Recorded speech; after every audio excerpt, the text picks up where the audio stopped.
ತಿರಸ್ಕಾರ. ನಾವು ಯಾರನ್ನು ತಿರಸ್ಕರಿಸಬಾರದು. ಎಲ್ಲವೂ ಒಂದಲ್ಲ ಒಂದು ವಿಧದಲ್ಲಿ ಉಪಯುಕ್ತವೇ ಆಗಿದೆ.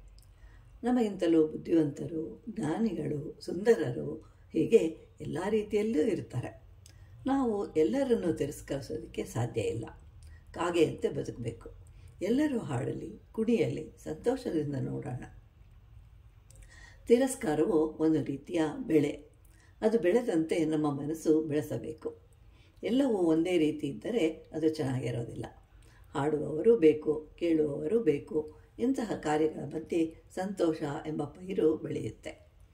ನಮಗೆ ಸುಖ ಬೇಕು ಅಂತಂದರೆ ಮನಸ್ಸಿನಲ್ಲಿ ತಿರಸ್ಕಾರ ಭಾವನೆ ಇರಬಾರದು. ಅಲ್ಲಿ ಮಧುರವಾದ ಬೀಜವನ್ನು ಬಿತ್ತಬೇಕು. ಅದು ಬೆಳೆಯಬೇಕು ವಿಸ್ತಾರವಾಗಿ. ಅದಕ್ಕಾಗಿ ನಾವು ಸತ್ಸಂಗವೆಂಬ ನೀರನ್ನು ಹಾಕಬೇಕು. ಅದು ಬೆಳೆಯಲು ಸಹಕರಿಸುತ್ತೆ.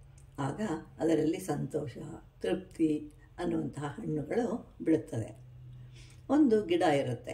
ಅದರಲ್ಲಿ ಬಿಟ್ಟಿದ್ದ ಹಣ್ಣು ನನ್ನಂತಹವನು ಈ ಭೂಮಿಯ ಮೇಲೆ ಯಾರೂ ಇಲ್ಲ ಅಂತ ಅಂದ್ಕೊಳ್ಳುತ್ತೆ. ಅದನ್ನು ನೋಡಿದವರೆಲ್ಲರೂ ತಿನ್ನಬೇಕು ಅಂತ ಬಯಸ್ತಾ ಇರ್ತಾರೆ. ನಂತರ ಎಲೆಯು ನಾನಿಲ್ಲದೆ ಇದ್ದರೆ ಹಣ್ಣುಗಳೇ ಇಲ್ಲ, ಎಲೆಗಳು ಇಲ್ಲ ಅಂತ ಹೇಳುತ್ತೆ. ನಂತರ ಮರದ ಕೊಂಬೆ ಹೇಳುತ್ತೆ, ನಾನಿಲ್ಲದೆ ಇದ್ದರೆ ನೀವು ಯಾರೂ ಇರೋದಕ್ಕೆ ಸಾಧ್ಯವಿಲ್ಲ ಅಂತ. ಕೊನೆಗೆ ಬೇರು ಹೇಳುತ್ತೆ, ನಾವು ಮಣ್ಣಿನ ಒಳಗೆ ಕತ್ತಲೆಯಲ್ಲಿ ಕುಳಿತು ಯಾವ ನೀರು ಸಿಕ್ಕಿದರೂ ಅದನ್ನು ಕುಡಿಯುತ್ತಾ ಇಷ್ಟು ವರ್ಷಗಳು ಇಡೀ ಗಿಡವನ್ನೆಲ್ಲ ಹೊತ್ತು ನಿಂತಿದ್ದೇವೆ. ಆದರೆ ಎಲ್ಲ ಎಲೆ, ಹೂ, ಹಣ್ಣು, ಕಾಯಿಗಳು ತಾವೇ ಶ್ರೇಷ್ಠ ಅಂತ ಹೇಳ್ಕೊಳ್ತಾ ಇದ್ದಾವೆ.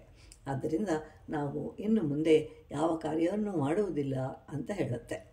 ಇದರಿಂದ ಯಾವ ಭಾಗಗಳು ಕೆಲಸಕ್ಕೆ ಬಾರದು ಅಂತ ಹೇಳಲಾಗುವುದಿಲ್ಲ.